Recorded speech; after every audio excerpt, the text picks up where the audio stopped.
Seleção e comentários de textos bíblicos. Profeta Jeremias, capítulo 2. Jeremias diz: a palavra do Senhor veio a mim. O Senhor lhe disse: vá proclamar aos ouvidos de Jerusalém. Eu me lembro de sua fidelidade quando você era jovem. Israel, meu povo, era santo para o Senhor, os primeiros frutos de sua colheita. Que falta os seus antepassados encontram em mim, para que me deixassem e se afastassem de mim, diz o Senhor. Eles seguiram ídolos sem valor, tornando-se eles próprios sem valor. O meu povo cometeu 2 crimes, diz o Senhor. Eles me abandonaram, a mim, a fonte de água viva, e cavaram as suas próprias cisternas, cisternas rachadas que não retêm água. Agora o seu crime a castigará, e a sua rebelião a repreenderá. Compreenda e veja como é mau e amargo abandonar o Senhor, o seu Deus, e não ter temor de mim, diz o soberano, o Senhor dos exércitos. É extremamente mau e amargo abandonar o Senhor, o nosso Deus, e não ter temor de Deus, pois Ele é soberano, Ele é o Senhor dos exércitos. Abandonar o Senhor e preferir fazer a vontade da sua natureza pecadora de filho de Adão e Eva, e preferir dar vazão às paixões que habitam o seu corpo e a sua alma, gente, é extremamente amargo, extremamente amargo. Os nossos atos têm consequências. Não temer o Senhor, desobedecer o Senhor, servir a ídolos, é muito amargo e traz muito sofrimento. Mas Deus nos alerta que nos voltemos para Ele em arrependimento e o coloquemos como nosso Senhor, e andemos em espírito, em espírito. Então, Ele terá condições de nos abençoar. Capítulo 3. A infidelidade de Israel. Deus faz um apelo. Voltem para mim, filhos rebeldes. Eu os curarei da sua rebeldia.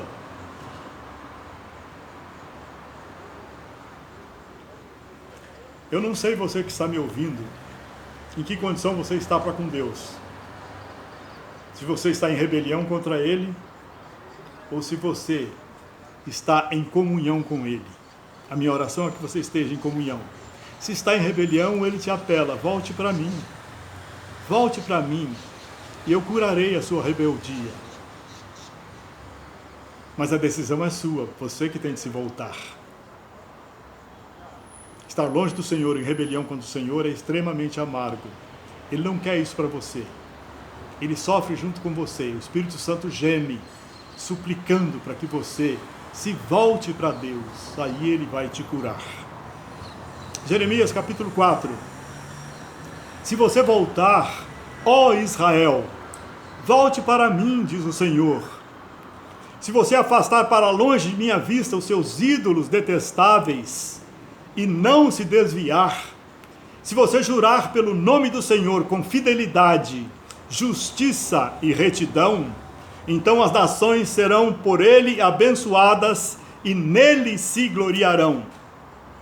Assim diz o Senhor ao povo de Judá e de Jerusalém: purifiquem-se para o Senhor, sejam fiéis à aliança. Se não fizerem isso, a minha ira se acenderá e queimará como fogo, por causa do mal que vocês fizeram.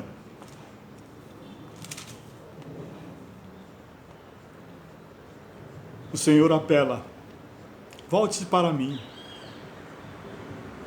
Abandone seus ídolos detestáveis. Você sabe por que a nação de Israel se inclinava tanto para a idolatria dos povos que a cercavam? Porque a idolatria é alimentada pelas paixões da nossa carne. esses ídolos pagãos, Baal e os demais, o culto a eles eram verdadeiras depravações. Eles tinham sacerdotes e sacerdotisas para iniciarem e incitarem o povo, entende? A práticas sexuais totalmente desregradas. Era um chamamento à explosão dos prazeres, das paixões da carne. Era o sexo desenfreado de qualquer jeito, até mulher com mulher, até homem com homem. Adultérios atrás de adultérios. A idolatria era tão constante em Israel porque eles eram escravos dos pecados da sua carne. Meu querido, minha querida, nós ainda somos pecadores. O nosso corpo gosta de pecar. Se pecar não fosse gostoso, ninguém pecava. Mas as paixões da nossa carne são usadas pelos espíritos demoníacos, para depravarem toda a nossa natureza. O sexo é uma bênção maravilhosa de Deus, mas a forma de desfrutar a bênção do sexo é no casamento. O homem e a mulher que se amam, se casam, são fiéis um ao outro. E que Deus dê muita sabedoria à mulher para aceitar o seu homem, espírito, alma e corpo. E muito amor ao homem para respeitar a sua mulher. O sexo é bênção do Senhor. Mas a idolatria, o amor aos ídolos, é que traz toda essa depravação da carne, da natureza pecadora. E aí o Senhor apela: voltem-se para mim, com fidelidade, com justiça e com retidão. Purifiquem-se, sejam fiéis para o Senhor, sejam fiéis à aliança do Senhor. Se você já aceitou Jesus como seu Salvador, precisa aceitá-lo também como seu Senhor. Ele te salvou para ser Senhor da sua vida. Senhor é aquele que manda. O apóstolo Paulo mostra com muita clareza que nós já morremos com Cristo lá na cruz. Morremos para a nossa antiga natureza pecadora, morremos para a vontade da nossa carne, para que, tendo Jesus no nosso coração, vivamos em espírito, obedecendo ao Espírito Santo dentro de nós.